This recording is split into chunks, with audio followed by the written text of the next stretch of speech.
Hello everyone, welcome to the another episode of Magic Hands of Deepa. എന്തൊക്കെയുണ്ട് വിശേഷം? എല്ലാവരും സുഖമായിട്ടിരിക്കുകയാണല്ലോ അല്ലേ? ഞങ്ങളിവിടെ എല്ലാവരും സുഖമായിട്ടിരിക്കുകയാണ്. അപ്പം നമുക്ക് ഇന്ന് പനീർ വെച്ചിട്ടൊരു അടിപൊളി മസാലക്കറി ഉണ്ടാക്കാം. അപ്പം ഞാൻ അതിന് വേണ്ടിയിട്ട് ഇവിടെ 200 ഗ്രാം പനീറാണ് എടുത്തിട്ടുള്ളത്. ഇവിടെ നമുക്ക് ഫ്രോസൺ ആയിട്ടുള്ള പനീറാണ് കിട്ടുക. അത് ക്യൂബ്സ് ആയിട്ടും കിട്ടും, അല്ലാതെയും കിട്ടും. പിന്നെ നമുക്ക് കൊണ്ടുവന്ന് സ്ലൈസ് ചെയ്തെടുക്കാൻ പറ്റും. അപ്പോൾ നമുക്ക് എന്താ ചെയ്യേണ്ടതെന്ന് വെച്ചിട്ടുണ്ടെങ്കിൽ, അപ്പോൾ ഈ പനീർ വാങ്ങിയിട്ട് നമ്മൾ ആ കവറോട് കൂടി തന്നെ നല്ല ചൂടുള്ള വെള്ളത്തിൽ 20 മിനിറ്റ് ഇട്ട് വയ്ക്കുക. അപ്പോൾ 20 മിനിറ്റ് ഇട്ട് വയ്ക്കുമ്പോൾ എന്താ വെച്ചിട്ടുണ്ടെങ്കിൽ ആ പനീർ നല്ല സോഫ്റ്റായിട്ട് കിട്ടും. എന്നിട്ട് നമുക്ക് ആ പനീർ ഒന്ന് ഷാലോ ഫ്രൈ ചെയ്തെടുത്താൽ മതി. അപ്പം ഈ ഗ്രേവിക്ക് ആവശ്യമായിട്ടുള്ള പനീർ നമ്മൾ അങ്ങനെയാണ് ഉണ്ടാക്കുന്നത്. ഇപ്പോൾ പനീർ നല്ല സോഫ്റ്റായിട്ടുണ്ട്. ഇനി നമുക്കൊന്ന് ചെറുതായിട്ടൊന്ന് ഷാലോ ഫ്രൈ ചെയ്തെടുക്കാം. അതിനുവേണ്ടി ഞാൻ പാന് ചൂടാക്കിയിട്ടിലേക്ക് അതിലൊരു ടീസ്പൂൺ വെളിച്ചെണ്ണ ഒഴിക്കുന്നുണ്ട്. ഇനി നമുക്കിതിലേക്ക് പനീർ ഇട്ട് കൊടുക്കാം. പനീർ ഇട്ട് കൊടുത്തതിന് ശേഷം ചെറുതായിട്ടൊന്ന് ഇളക്കി കൊടുത്തിട്ടൊന്ന് ഇതിൻ്റെ കളറൊന്ന് മാറി ചെറുതായിട്ടൊന്ന് ഫ്രൈ ആക്കുന്ന പോലെ ആക്കിയെടുക്കുക. വളരെ എളുപ്പം ചെയ്യാൻ പറ്റുന്നൊരു റെസിപ്പിയാണ് കേട്ടോ. പിന്നെ ഈ റെസിപ്പിയുടെ ബേസ് വെച്ചിട്ട്, ഗ്രേവി ബേസ് വെച്ചിട്ട് നമുക്ക് വേറെയും കറികൾ ഉണ്ടാക്കാൻ പറ്റും. അതായത് മുട്ട പുഴുങ്ങിയിടാം, പിന്നെ വെജിറ്റബിൾസ് ഫ്രൈ ചെയ്തിടാം, കോളിഫ്ലവർ ഫ്രൈ ചെയ്തിടാം, അങ്ങനെയൊക്കെ സെപ്പറേറ്റ് കറികൾ ഉണ്ടാക്കാൻ പറ്റും. ഇനി നമുക്ക് അതേ പാനിലേക്ക് തന്നെ കുറച്ചുകൂടി വെളിച്ചെണ്ണ ഒഴിച്ചതിന് ശേഷം കടുക് ഇട്ട് കൊടുക്കുക. എന്നിട്ട് വെളുത്തുള്ളിയും ഇഞ്ചിയും കൂടി ഇട്ട് കൊടുക്കുക കേട്ടോ.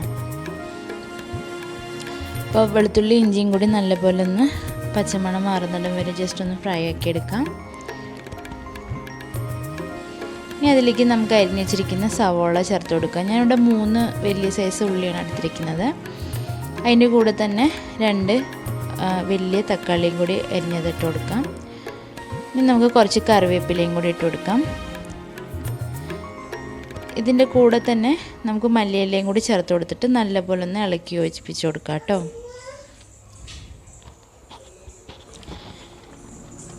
ഇനി നമുക്ക് അരിഞ്ഞ് വെച്ചിരിക്കുന്ന മല്ലിയിലയും കൂടി ചേർത്ത് കൊടുക്കാം. ഇതിന് ശേഷം നല്ലപോലെ ഇളക്കി യോജിപ്പിച്ച് കൊടുക്കുക. ഇത് മീഡിയം ഫ്ലെയിമിൽ വെച്ചിട്ട് നല്ലപോലെ അത് വേവിച്ചെടുത്താൽ മതി. ഇപ്പോൾ ഏകദേശം ആയിട്ടുണ്ടെങ്കിൽ നമുക്കിതിലേക്ക് പൊടികൾ ചേർത്ത് കൊടുക്കാം. ഇപ്പോൾ ഞാൻ 1/2 ടീസ്പൂണ് മഞ്ഞൾപ്പൊടി ചേർക്കുന്നുണ്ട്. അതിൻ്റെ കൂടെ തന്നെ 1.5 ടീസ്പൂണ് മുളക് പൊടി ചേർക്കുന്നുണ്ട്. പിന്നെ നമുക്ക് ചിക്കൻ ചില്ലിയുടെ മസാലയാണ് ചേർത്ത് കൊടുക്കുന്നത്. ചിക്കൻ ചില്ലി മസാല ഇല്ലെങ്കിൽ സാധാരണ ചിക്കൻ മസാല ചേർത്താലും മതി കേട്ടോ. 1.5 ടീസ്പൂൺ മസാലയും കൂടി ചേർത്തതിന് ശേഷം ഇനി ഈ മസാലയുടെ ഒക്കെ പച്ചമണം മാറുന്നിടം വരെ നല്ല പുഴ വഴറ്റിയെടുക്കുക. അപ്പോഴത്തേക്ക് മസാലയും വെന്ത് കിട്ടും, ഉള്ളിയും തക്കാളിയും ഒന്നും കൂടി വെന്ത് കിട്ടും. ഇപ്പം നമ്മൾ ഈ വഴറ്റി വെച്ചിരിക്കുന്ന മിശ്രിതം നമുക്കൊന്ന് തണുക്കാൻ വെക്കണം. തണുത്തതിന് ശേഷം നല്ല വെണ്ണ പോലെ അരച്ചെടുക്കണം കേട്ടോ. ഒരു തെരുതെരി പോലും ഉണ്ടാകാൻ പാടില്ല. നമുക്ക് ബാക്കി പനീറൊക്കെ ഇട്ടിട്ട് മിക്സ് ചെയ്യാം. ഓക്കെ, ഇനി നമുക്ക് ആ പാനിലേക്ക് തന്നെ ഇത്തിരി വെളിച്ചെണ്ണയും കൂടി ഒഴിച്ചു കൊടുക്കുക. അതായത് 1 ടീസ്പൂണോളം വെളിച്ചെണ്ണയും കൂടി ഒഴിച്ചു കൊടുക്കാം. എന്നിട്ട് നമുക്ക് ഈ അരച്ച് വെച്ചിരിക്കുന്ന മസാലയുടെ മിക്സ്ചർ നമുക്ക് ഈ പാനിലേക്ക് ഒഴിച്ചു കൊടുക്കാം കേട്ടോ.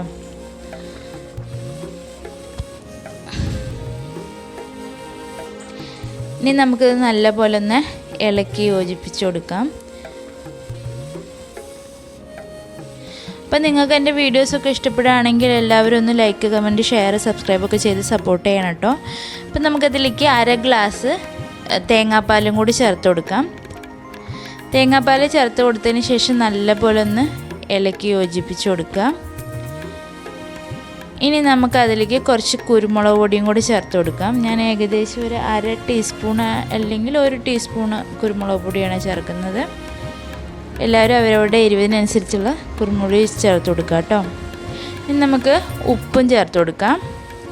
ഉപ്പ് ചേർത്ത് കൊടുത്തതിന് ശേഷം നല്ലപോലെ ഒന്ന് ഇളക്കി യോജിപ്പിക്കുക.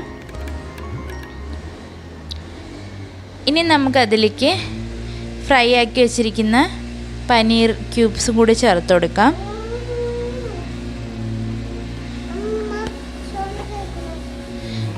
അപ്പോൾ നമുക്കതിലേക്ക് പനീരും കൂടി ഇട്ട് കൊടുത്തതിന് ശേഷം നല്ലപോലെ ഒന്ന് ഇളക്കി യോജിപ്പിച്ച് കൊടുക്കുക കേട്ടോ.